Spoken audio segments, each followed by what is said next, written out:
I always knew it would be something, I think. I remember being in the basement in that cube, kids outside screaming and bouncing on a trampoline, him going, what if, and then turning the what if into a plan. Think about that entertainment industry. It's a very closed industry with a couple of giant big players, Live Nation, Ticketmaster, that can crush you in a second. To really see, the stock market crash and all of the companies go, it was one after another going out of business. Sometimes we would have people at trade shows be like, oh, .com, huh? It was pretty tough. It was tough times. He was relentlessly optimistic. If he felt like he hit the bottom, he would just bounce off. I said, do you see it? He goes, I see it. I see it. I said, we're a little bit ahead of our time. If we do this. He goes, I'm telling you, we're in this fight. He cares about this industry in a way that I've truly never seen someone care about an industry before. We want them to have better marriages, better family lives, more time on their hands. And if our program can do that for them, that's our goal. Your assumption would be like, oh, I bet he's already got this whole plan put together. No, he's winging it.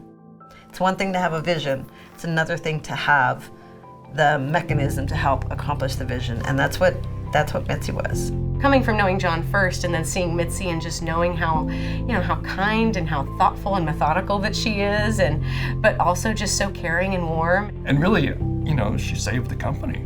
We wouldn't be here without her. John was very shaken on the phone and said, Steve, I can't talk now. My son David's just been hit by a car and we're on our way from Knoxville to Nashville. We don't know what's going on. I call it extravagant love. He just, over the top, they just dropped everything and they came. We wanted to do right by John. We wanted to see the company succeed. And so there was definitely that ethos working within the company while he was gone for a number of months there. I think it's great that they've built a great business and they've had great success. But to me, their greatest success is the way they love people. I'm one of the beneficiaries of that, right? When John would come in the morning and talk to you about your family or talk about his family, he wasn't BSing anybody. We weren't just employees coming into a company. We give our 8 hours and then clock out and then go back home and do something completely different, but we felt like a small family. They were just such a really nurturing and trusting environment for me, and so I really feel that has affected and helped me in my professional career, even up to now. It fostered instead of hindered personal growth because of the care that John had for me and for my family. Eventbooking gave me an insight into starting a company and building something that hasn't been built before from the ground up. It's a critical, pivotal moment in my life. It's just given me so much hope for how I spend my days working professionally. It's been just such a high bar set for the type of company I would want to be a part of and the type of leader I want to be. I've seen so much good being put out from everyone here, and that foundation was really set by John and Mitzi. I would not have been anywhere else.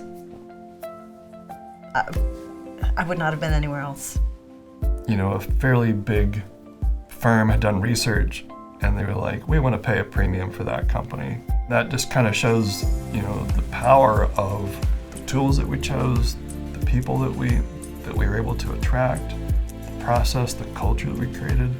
I feel very proud that I've been part of that company and was able to bring this product to the market, and even prouder that we got it to the stage where we're able to sell it, and John and Mitzi are now able to go and fulfill their dreams and do what they want to do. It'll be something I'll take with me forever. Growing up comes quickly. If you blink your eyes